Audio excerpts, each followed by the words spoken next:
ഒന്നാലോചിച്ച് നോക്കൂ. ചരിത്രത്തിലെ ഏറ്റവും വലിയ, ഏറ്റവും ഭീകരമായ യുദ്ധം കഴിഞ്ഞിരിക്കുന്നു. ലോകം മുഴുവൻ ഒരുതരം നിശ്ശബ്ദതയിലാണ്. എല്ലാവരുടെയും മനസ്സിൽ ഒരേയൊരു ചോദ്യം മാത്രം: ഇത്രയധികം ക്രൂരതകൾക്ക്, ഇത്രയധികം മരണങ്ങൾക്ക് ആരാണ് ഉത്തരം പറയുക? ആര് കണക്ക് പറയും? ആ ചോദ്യത്തിന് ലോകം കണ്ടെത്തിയ ഉത്തരം അത് നമ്മൾ ഇന്ന് ജീവിക്കുന്ന ലോകത്തെ തന്നെ രൂപപ്പെടുത്തിയ ഒന്നായിരുന്നു. അതെ, നമുക്ക് ന്യൂറംബർഗ് ടോക്കിയോ വിചാരണകളുടെ കഥയിലേക്ക് ഒന്ന് ആഴത്തിലിറങ്ങിച്ചെല്ലാം. ഇതായിരുന്നു യഥാർത്ഥ പ്രശ്നം, അല്ലേ? സാധാരണ ഒരു കുറ്റകൃത്യം നടന്നാൽ നമുക്കറിയാം, പോലീസുണ്ട്, കോടതിയുമുണ്ട്. പക്ഷെ ഇവിടെ കുറ്റവാളികളെന്ന് പറയുന്നത് രാജ്യങ്ങൾ തന്നെയാണ്, അവരുടെ നേതാക്കളാണ്. എങ്ങനെയാണ് ഒരു രാജ്യത്തെ തന്നെ വിചാരണ ചെയ്യുക? ലക്ഷക്കണക്കിന് ആളുകളുടെ മരണത്തിന് കാരണമായ, നമുക്ക് ചിന്തിക്കാൻ പോലും പറ്റാത്ത ക്രൂരതകൾ ചെയ്തവരെ എന്തു ചെയ്യണം? ശരിക്കും പറഞ്ഞാൽ അന്നുവരെ ഒരു നിയമപുസ്തകത്തിലും ഇതിനൊരു ഉത്തരമുണ്ടായിരുന്നില്ല. ലോകമാദ്യമായിട്ടാണ് ഇങ്ങനൊരു ചോദ്യത്തെ നേരിടുന്നത്. അപ്പോൾ ആ വലിയ ചോദ്യത്തിനുള്ള ആദ്യത്തെ ഉത്തരം വരുന്നത് യൂറോപ്പിൽ നിന്നാണ്. അതിലൊരു ഐറണിയുണ്ട് ജനത്തെ. നാസി പാർട്ടിയുടെ ശക്തിപ്രകടനങ്ങളുടെ, അവരുടെ കൂറ്റൻ റാലികളുടെയൊക്കെ വേദിയായിരുന്ന അതേ ന്യൂറംബർഗ് നഗരത്തിൽ വെച്ചാണ് ആ വിചാരണ നടക്കുന്നത്. അവരുടെ ശക്തിയുടെ പ്രതീകമായിരുന്ന അതേ സ്ഥലത്ത് വെച്ച് അവരുടെ ക്രൂരതകൾക്ക് കണക്ക് ചോദിക്കാൻ ഒരു പ്രത്യേക അന്താരാഷ്ട്ര കോടതി സ്ഥാപിക്കപ്പെട്ടു. സഖ്യകക്ഷികൾ അവിടെ ശരിക്കും ചരിത്രം തിരുത്തിക്കുറിക്കുകയായിരുന്നു. ഇതിലേക്കൊന്ന് നോക്കിയേ. വിജയിച്ച 4 പ്രധാന രാജ്യങ്ങൾ: America, Soviet union, Britain, France. അവരെല്ലാവരും ഒരുമിച്ചു. ലക്ഷ്യം വളരെ വ്യക്തമായിരുന്നു: നാസി ഭരണകൂടത്തിന്റെ തലപ്പത്തിരുന്നവരെ നിയമത്തിനു മുന്നിൽ കൊണ്ടുവരണം. ഹിറ്റ്ലറുടെ വലം കൈയായിരുന്ന ഹെർമൻ ഗോറിംഗ് തൊട്ട് താഴോട്ടുള്ള പ്രമുഖരെല്ലാം, അവരെല്ലാം തങ്ങൾ ചെയ്തുകൂട്ടിയ ക്രൂരതകൾക്ക് ലോകത്തോട് കണക്ക് പറയേണ്ട ഒരവസ്ഥ വന്നു. ഈ വിചാരണയെ ശരിക്കുമൊരു വിപ്ലവമാക്കിയത് ഈ 4 കുറ്റങ്ങളാണ്. കാരണം എന്താണെന്ന് വെച്ചാൽ, അന്നുവരെ ഒരു ഭരണാധികാരി എന്തു ചെയ്താലും അത് രാജ്യത്തിന്റെ പ്രവൃത്തിയായിട്ടേ കാണുമായിരുന്നുള്ളൂ. അവർക്ക് വ്യക്തിപരമായ ഉത്തരവാദിത്തമില്ല. പക്ഷെ ഇവിടെ ചരിത്രത്തിലാദ്യമായി കാര്യങ്ങൾ മാറിമറിഞ്ഞു. സമാധാനം തകർക്കുന്നത്, യുദ്ധനിയമങ്ങൾ ലംഘിക്കുന്നത്, എന്തിന് സ്വന്തം ജനതയെ തന്നെ കൂട്ടക്കൊല ചെയ്യുന്നത്, ഇതെല്ലാം ആ നേതാക്കളുടെ വ്യക്തിപരമായ കുറ്റകൃത്യങ്ങളായി മാറി. പ്രത്യേകിച്ച് ആ 3ാമത്തെ പോയിന്റ്, മനുഷ്യരാശിക്കെതിരായ കുറ്റകൃത്യങ്ങൾ. ആ ഒരു ആശയം തന്നെ അന്താരാഷ്ട്ര നിയമത്തിലൊരു കൊടുങ്കാറ്റ് പോലെയായിരുന്നു. അപ്പോൾ വിധികൾ വന്നപ്പോൾ ലോകം ശരിക്കും ഞെട്ടി. ഈ ചാർട്ടിലേക്ക് നോക്കൂ. 12 പേർക്ക് വധശിക്ഷ, പ്രതികളിൽ പകുതിയോളം പേർ. ഇത് ലോകത്തിന് നൽകിയ സന്ദേശം വളരെ വ്യക്തമായിരുന്നു, വളരെ ശക്തമായിരുന്നു. നിങ്ങൾ എത്ര വലിയ നേതാവായിക്കോട്ടെ, നിങ്ങളുടെ കയ്യിൽ എത്ര അധികാരമുണ്ടായിക്കോട്ടെ, നിങ്ങൾ നിയമത്തിന് മുകളിലല്ല. നിങ്ങൾ ചെയ്യുന്ന ക്രൂരതകൾക്ക് ഒരു നാൾ കണക്ക് പറയേണ്ടി വരും. ആ ഒരു മെസ്സേജാണ് ന്യൂറംബർഗ് കൊടുത്തത്. ഓക്കെ, അപ്പോൾ ന്യൂറംബർഗിലെ നീതിയുടെ ഒരു പുതിയ അധ്യായം തുടങ്ങി. പക്ഷെ കഥ അവിടെ തീരുന്നില്ല. ഇതേസമയം ലോകത്തിന്റെ മറ്റേ അറ്റത്ത്, പസഫിക് സമുദ്രത്തിനക്കരെ, ഏകദേശം ഇതേപോലൊരു ചരിത്ര വിചാരണയ്ക്ക് കളമൊരുങ്ങുന്നുണ്ടായിരുന്നു.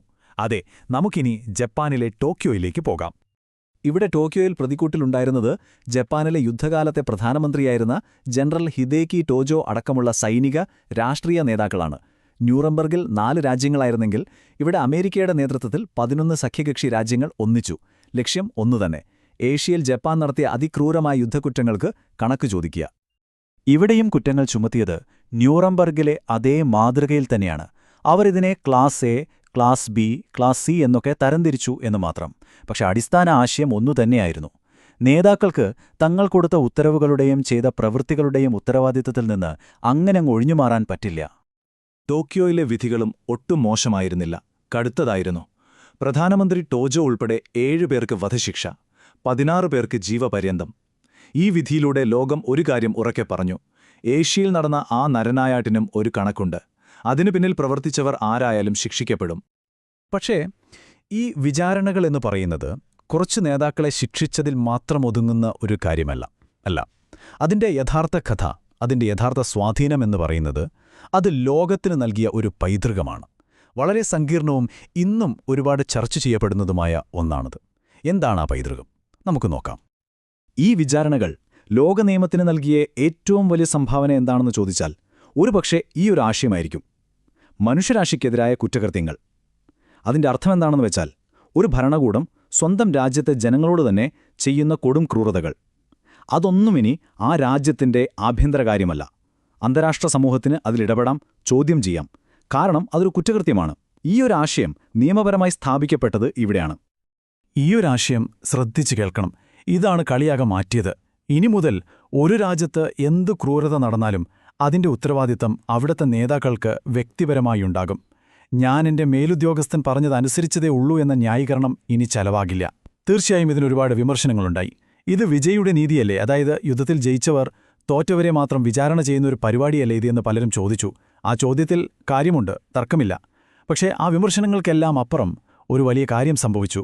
രാജ്യത്തിന്റെ പരമാധികാരമെന്ന് പറയുന്നത് സ്വന്തം ജനതയെ കൊല്ലാനുള്ള ലൈസൻസ് അല്ല എന്നൊരു തത്വം ലോകം അംഗീകരിച്ചു തുടങ്ങി.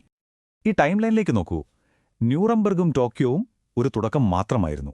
അതൊരു തീപ്പൊരിയായിരുന്നു. ആ തീപ്പൊരിയിൽ നിന്നാണ് പിന്നീട് നമ്മൾ കാണുന്ന പലതും ഉണ്ടാകുന്നത്. ഐക്യരാഷ്ട്രസഭയുടെ സ്ഥാപനം, സാർവത്രിക മനുഷ്യാവകാശ പ്രഖ്യാപനം, യുദ്ധനിയമങ്ങൾ, ഒരുപാട് മെച്ചപ്പെടുത്തിയ ജനീവ കൺവെൻഷനുകൾ, അങ്ങനെ വന്ന് ഒടുവിൽ 2002 ഒരു സ്ഥിരം സംവിധാനമായി അന്താരാഷ്ട്ര ക്രിമിനൽ കോടതി വരെ സ്ഥാപിക്കപ്പെട്ടു. ശരിക്കും പറഞ്ഞാൽ നമ്മൾ ഇന്ന് കാണുന്ന അന്താരാഷ്ട്ര നിയമവ്യവസ്ഥയുടെയൊക്കെ ഒരു DNA രൂപപ്പെട്ടത് ആ വിചാരണകളിലാണ്. അപ്പോൾ ഏകദേശം 75 വർഷം മുൻപ് ലോകമൊരു വഴി കണ്ടെത്തി, യുദ്ധക്കുറ്റവാളികളെ നിയമത്തിന് മുന്നിൽ കൊണ്ടുവരാൻ. ആ തത്വങ്ങളൊക്കെ ഇന്നും കടലാസിലുണ്ട്. പക്ഷെ നമ്മൾ ഇന്നും ലോകത്തിന്റെ പല ഭാഗങ്ങളിലും സംഘർഷങ്ങൾ കാണുന്നുണ്ട്. ഭരണാധികാരികൾ അതിക്രമങ്ങൾ നടത്തുന്നത് കാണുന്നുണ്ട്. അപ്പോൾ നമ്മളോട് തന്നെ ചോദിക്കേണ്ട ഒരു ചോദ്യമുണ്ട്. ന്യൂറംബർഗിലും ടോക്കിയോയിലും സ്ഥാപിച്ച ആ നീതിയുടെ മാനദണ്ഡങ്ങൾ അതിന്ന് എത്രത്തോളം ശക്തമായി നിലനിൽക്കുന്നുണ്ട്? അതോ കാലം കഴിഞ്ഞപ്പോൾ അതൊക്കെ ദുർബലമായി പോയോ? ഇതൊരു വലിയ ചോദ്യമാണ്, അല്ലേ?